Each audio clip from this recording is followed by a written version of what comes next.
Magandang umaga po sa inyong lahat. Well, ngayong araw po, naglabas ang Korte Suprema ng tinatawag na bagong rules on extradition. Now, anong nakasaad dyan sa rules na yan? No? At ito ba ay po pwedeng gamitin sa kaso ni Tatay Digong? Well, unang-una, nais ko pong linawin na ang extradition po ay isang political na desisyon. Dahil unang-una, ito po ay sakop ng isang tratado. At ito po ay pwede lamang ma-apply kung meron talaga tayong extradition treaty doon sa bansa na humihingi sa pagkatao na isang nasasakdal sa kanilang hukuman. So ito po, dahil ito ay treaty-based, ito po ay isang political na proseso at ito po ay sakop ng international law. In fact, may dalawang prinsipyo po na dapat masunod para maging epektibo ang isang tratado ng extradition. Na unang-una, yung tinatawag na double criminality, na dapat yung krimen kung bakit nais i-extradite ang isang nasasakdal ay parehong pinarurusahan sa bansa na nagre-request na extradition at doon sa bansa na panggagalingan ng akusado. Pangalawa, hindi dapat sakop ang mga political crimes gaya ng krimen na hinaharap ko. Sinasabi nila, ito daw ay non-bailable human trafficking, pero sa katotohanan, kung titignan mo, dahil wala naman talagang ebidensya yung human trafficking, politika talaga ang dahilan dyan. At pangatlo, dapat hindi rin siya may extradite dun sa isang bansa na merong death penalty or kung siya ay posibleng maging biktima ng torture dahil yan po ay nakasaad naman dun sa international treaty on yung torture. Now, dahil yan po isang bagay na governed by international law at dahil yan po ay nakasalalay kung meron ng tratado dun sa panig ng Pilipinas at bansa na nais makakuha ng pagkatao ng isang akusado, ito po ay pinapatupad ng ehekutibo. Now, dahil ito po ay pinapatupad ng ehekutibo, ang ehekutibo nung panahon na si Marcos ay merong legislative powers nung siya ay diktador at siya rin ang gumagawa ng batas, siya ang nag-issue ng PD 1069 na siyang batas na umiiral sa lahat ng extradition cases. At itong batas na ito ay nagbibigay kung ano yung proseso. Ang proseso ay, unang-una dapat meron nga tayong tratado. Pangalawa, ang request for extradition ay papadala sa DFA. Ang DFA in turn, kapag sa tingin niya may basihan, ipadadala sa DOJ. At ang DOJ ang mag-aaral kung sakop nga siya ng tratado sa panig ng Pilipinas at ng bansa na humihingi. Kung siya ay sakop, maghahain at maghahain pa rin ng petisyon sa hukuman. At hukuman ngayon na magdedesisyon kung dapat nga bang ma-extradite itong taong ito doon sa nagre-request na state. Ibig sabihin, bagamat ang Supreme Court ay gumawa ng quote-unquote new rules on extradition, yung batas na nagsasabi kung ano talaga ang proseso ay 1977 pa in effect.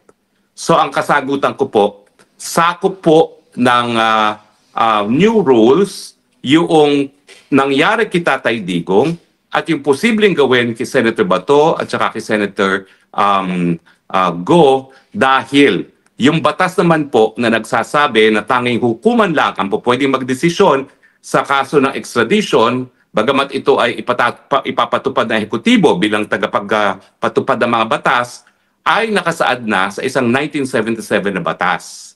Now, kung titignan nyo po, wala namang bago talaga dito sa new rules na linabas ng Supreme Court.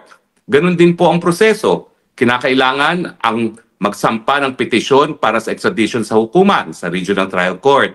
Pangalawa, kinakailangan yung hukuman magdedetermine na merong probable cause para dun sa krimen na nasasakdal ang isang tao na ninanais na ma-extradite. So ito po yung karagdagang obligasyon ng Estado. Kasi dati-rate, ang hukuman, titignan lamang kung extraditable nga ba ito at kung yung tao na pinapa-extradite ay siyang tao nga na hinihingi ng requesting state.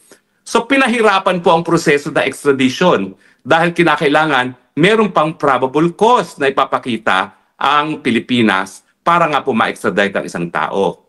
Pangatlo, kinakailangan bago siya ma-extradite, maging pinal yung desisyon ng RTC.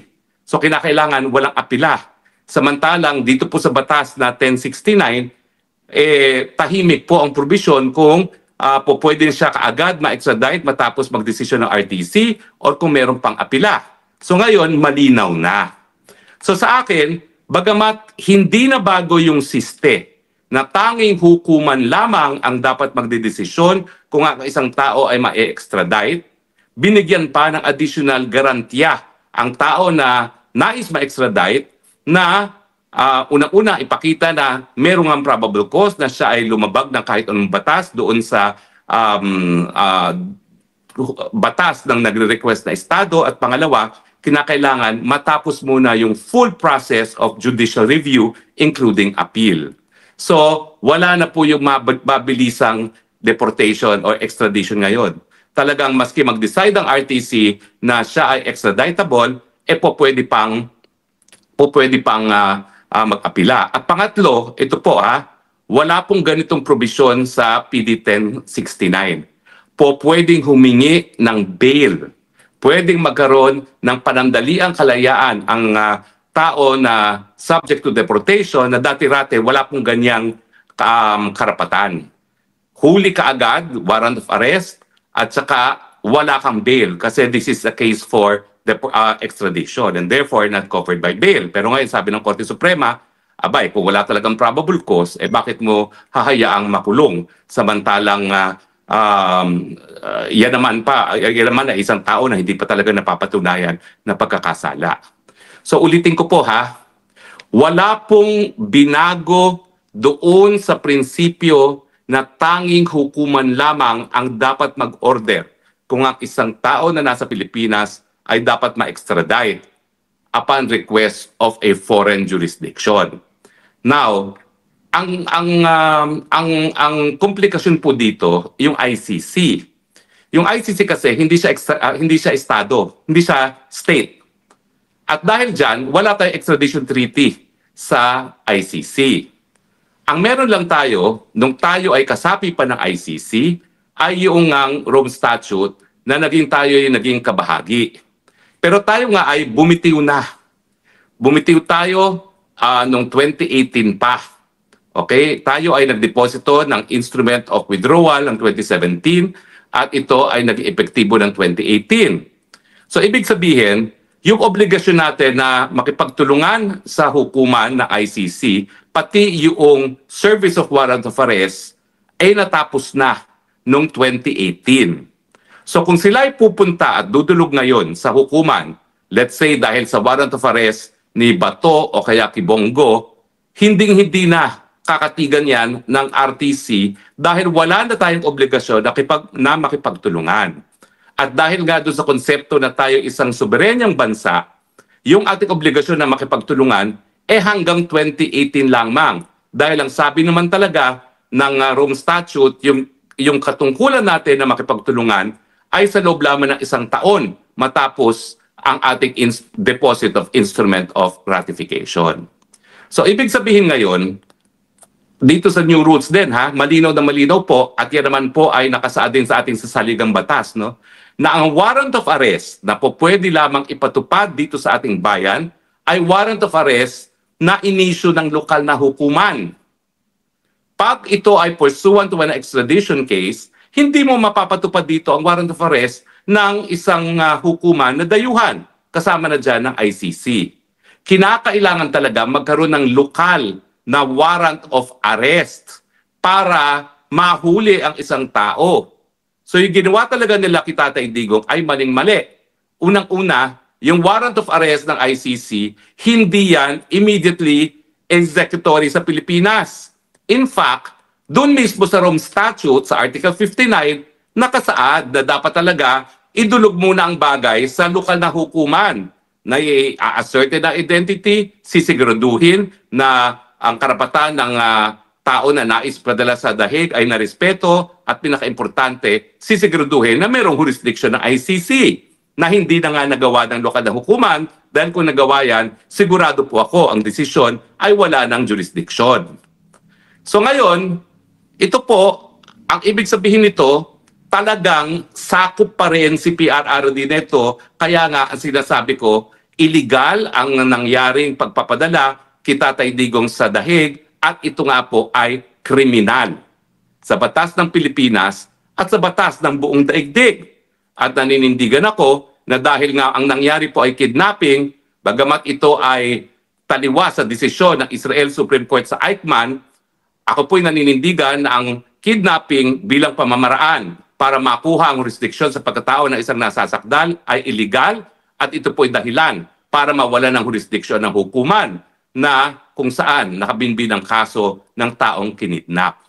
Kaya nga po ako, hindi ako titinag sa aking paninindigan dahil kinidnap si Tatay Digong, dapat mawalan ng jurisdiction ng ICC, bukod pa dun sa argumento na wala na naman talagang jurisdiction ng ICC dahil nagsimula ang partisipasyon ng hukuman, doon nga po sa confirmation of preliminary investigation, sa pangalawang taon na matapos tayo magbitiw. Samantalang, ang sabi nga ng Rome Statute, ang pagbibitiw, epektibo lamang sa loob ng isang taon matapos ang instrument of withdrawal. So, nung panahon na humingi sila ng preliminary investigation sa pangalawang taon, hindi na po pwede yan dahil hindi na nga po kasapi ang Pilipinas ng Rome Statute at hindi na tayo sakop ng jurisdiction ng ICC. To recap, wala pong bago doon sa new rules on extradition pagdating doon sa sino ang sakop na extradition. Yan po ay mga tao na hinihingi ng isang bansa kung saan meron tayong tratado na extradition at hindi po sakop ng kahit anong extradition request ang mga kaso na hindi subject to double criminality, political, yung lugar na kung saan siya ina-extradite ay po pwedeng magkaroon ng death penalty at yung lugar kung saan siya pinapadala ay po pwede siya maging biktima ng torture. Wala po yung bago.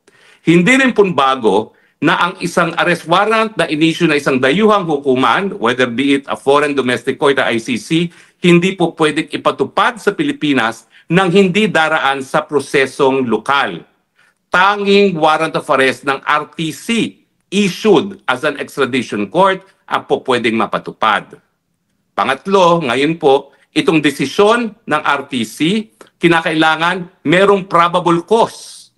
Wala pong ganyang provision doon sa batas ng 1069 dahil proseso lang ang sinasabi ng batas na 1069 at isa pang bago, po pwedeng umapila pa ang nasasakdal dahilan para hindi pa siya ma-extradite at ang pinaka-importante ngayong pagbabago ay po pwede na pong mag-bail. Hindi dati na walang karapatan na magkaroon ng panandaliang pagkalayaan ang isang nasasakdal habang hindi po siya nagiging o nadidetermine to be a flight risk. Ergo, ang aking konklusyon, itong bagong rules po ay lalo pang pinangangalagaan ang karapatan ng tao na nais mapa-extradite ng isang dayuhang bansa. Dahil nga pinangangalagaan ang kanyang karapatan ng kalayaan by insisting on probable cause and by clarifying once and for all na tanging hukumon lang ang pwede magdesisyon sa kung pwede bang i-extradite ang isang tao na nasa Pilipinas. Ang mensahe ng Korte Suprema, Boying Remulla, mali ka nung sinabi mo na yung Article 59 Judicial Determination ay DOJ. Gaya ng lengguwahe ng Rome Statute na judicial organ ang dapat magdesisyon kung dapat bang ipadala sa dahig ang isang nasasakdal, ang dapat na nagdesisyon, hindi ikaw, hindi si Torre, hindi iyong kapatid, hindi si Bangag Jr., kung hindi ang korting Pilipino. Marami siguro nang sabi, too late the hero. Hindi po. Kasi gaya na aking sinabi, wala naman pong bago dyan sa rules na yan kung hindi binigyan ng klarifikasyon ng hukuman na tanging hukuman lang ang pwede magpa-aresto at ang taong i-extradite ay dapat lang ma-aresto sa pamamagitan ng Pilipinong warrant of arrest.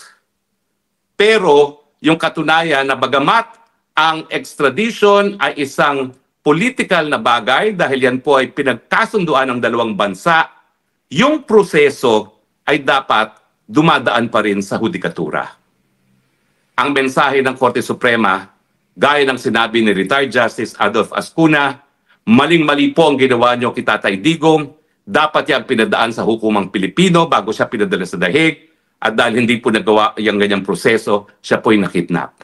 Ang aking paninindigan, yan po ay sapat na dahilan para mawala ng jurisdiction ng ICC, at ang aking legal basis po ay ang karapatang pantao, the right to due process ng lahat na nasasakdal, nasakop po ng Universal Declaration of Human Rights at ang European Convention on Human Rights, at pangalawa, ang decision po ng Ibrahim versus Minister, kung saan ang South Africa Constitutional Court sa isang kaso kung saan ang isang opisyal ng apartheid regime ay kinidnap sa karating na bansa ng South Africa, dinala sa South Africa para litisin, ang sabi ng Constitutional Court, dapat ma-dismiss ang kasong yan dahil hindi po pwedeng iwasto ang pagkakamali na apartheid sa pamamagitan na isa na namang pagkakamali, ang kidnapping.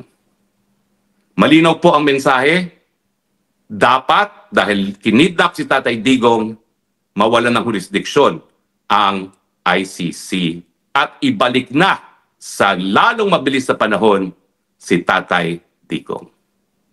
Maraming salamat po sa inyong patuloy na pagtangkilik. Hanggang sa muli po, ito inyong spokes ng bayan, Harry Roque, nagsasabi, I love you Philippines. You're the only country that I have. You're the only country that I love. God bless the Philippines.